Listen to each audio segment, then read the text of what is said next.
It's not ideal. Cheers. Cheers. And winter had really begun. This is probably the best skiing we'll do today, but whatever. It was a pretty disappointing snow total going up into January. Yeah, it was just not happening, and it was concerning a lot of people. But then finally in the forecast, this big dump shows up, and we all get so excited for it. You know, the snow is finally here. The winter has finally begun. Looks like my dad's Christmas train village set up. We were all really excited that there was a ton of new snow to ski on, but we also wanted to bring some friends out that didn't ski. You don't have to exclude them just because they can't tour. They can snowshoe, they can do stuff. So touring is more accommodating to a lot of people, and it allows you to have a bigger group of people. So we were able to get Ella and Ethan on that little tour where they were on snowshoes, and that was so much fun to get to have them up there. Oh, sorry, a little rusty. On the way down, for sure, no snowshoes, just boots. Yeah. Most memorable part of that for me was Ethan losing the bottle of wine right away as we're going to hike up. And like, At the bottom? Yeah, right at the bottom. And I go down to like help him look, and I find it buried underneath so much snow just by luck.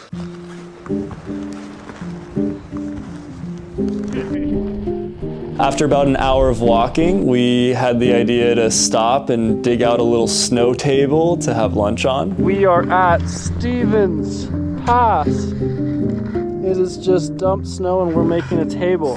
Making a little cozy backrest, which is not holding up well yet, but it will.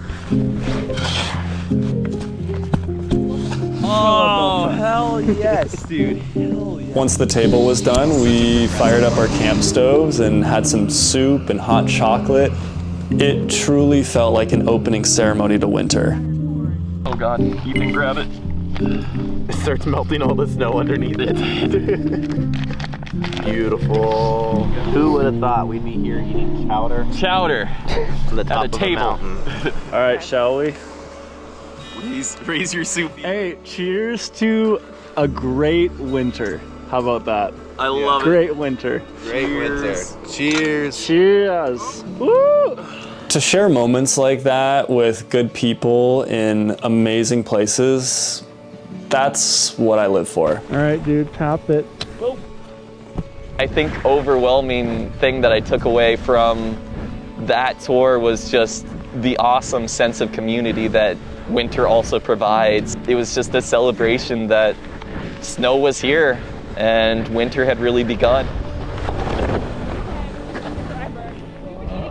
The snow kept coming after that day at Stevens. Actually, that night, a new storm rolled in and continued to drop tons of new snow. Ross and I had the next day off and just thought, why not just go back to Stevens? It was so good the day before, let's just run it back. We are back at Stevens Pass with Ross, round 2.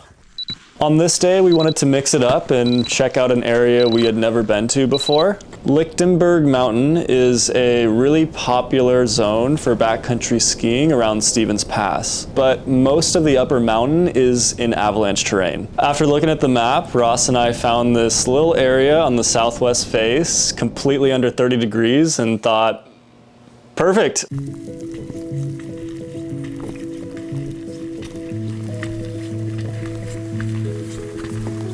In order to get to that run, we had to walk through a beautiful old growth forest. It's so nice. Straight through the trees. We had thought there had been enough snow from the last couple storms to really cover all of the creeks and rocks. But it turns out most of the creeks still weren't covered, and we were having deja vu. I like the technique that you have to do on this one. The butt shuffle. Yeah. Okay. Beautiful. First of many. And there still just was not enough snow. Got it. We come up to the main creek that we need to cross in order to get to our run on the other side. That massive creek, we tried. We really did. not ideal. The other thing is, once we get to the other end, Like, what is all that? exactly, it looks like a drop off, so I don't know if the creek kind of wraps around that log or what. And to make matters worse, the snow had started to fall really rapidly at this time, and we were also running out of daylight. This doesn't look worth it. No.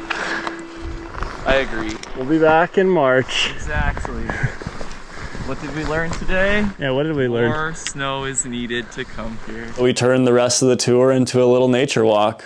All right, well, we didn't ski, but that's okay. Instead, we found a cozy little spot on the other side of our first of 3 creek crossings today.